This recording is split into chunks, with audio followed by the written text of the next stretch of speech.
What is going on, guys? DBG here, and since my team's a little bit dead, and to be honest I'm just not enjoying playing it, I'm going to be doing a few other things with NBA 2K18. So this video is going to be pretty much an experiment, and it is, do taller players run faster in NBA 2K18? I've already proven that in 2K17 and 16 they did, and I'm actually going to show you a little bit of last year's video just to prove that taller players did run faster in previous NBA 2K games. First up, we have got the 5'4" runner. From the time they cross the baseline to the time they cross the baseline down here is exactly 5 seconds. So I don't think that's particularly fast, but anyway, by default it's top of our leaderboard since we haven't looked at the other two. So now we've got the 6'7" player. This is the average height of NBA players and it's pretty much the average height of a player in the game, and it actually runs in 3.95 seconds. Over 1 entire second faster than the 5'4" player. Obviously 5'4" is a little bit unrealistic, but if that was bumped up to 6 foot, there'd still be a difference in the speed between them. So now you've got the 7'7" player, and noticeably this player is faster. Just by looking at it, this player is faster, and it ran the length of the court in 3.6 seconds. Yeah, 3.6. So this is a side by side at 50% speed.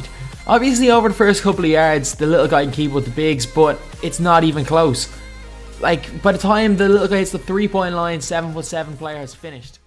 So as you guys can see from last year's video, it's actually quite a big problem.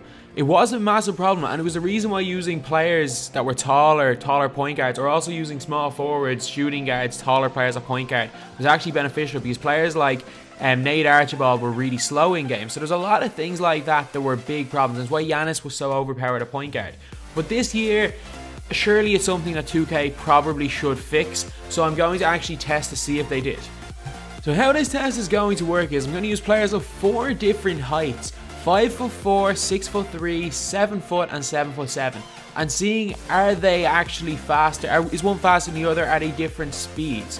So I'm just going to show you all 4 of these running now. They all have 99 speed, 99 acceleration, 99 speed with ball, 99 ball control, and 99 lateral quickness, if that makes any difference.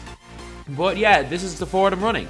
So from just looking at them run, I want you guys to leave in the comments which you think is the fastest, or if you think that there's any difference in the speed at all, because it was evident in 2K17 that the taller player was way faster, but it doesn't seem to be that big of a deal this year.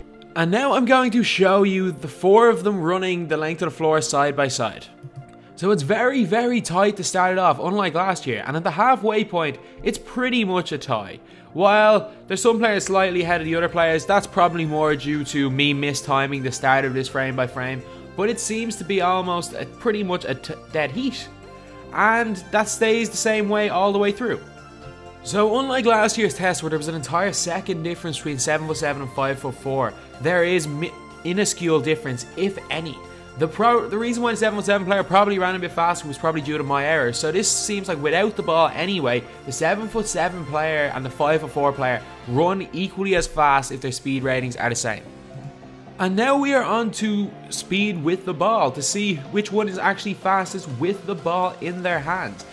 Again, these are the same 4 players, the same 4 heights, and they have all the same speed stats. I made sure they all had the same ball control because I think that's why last year I was getting weird readings with the speed with ball.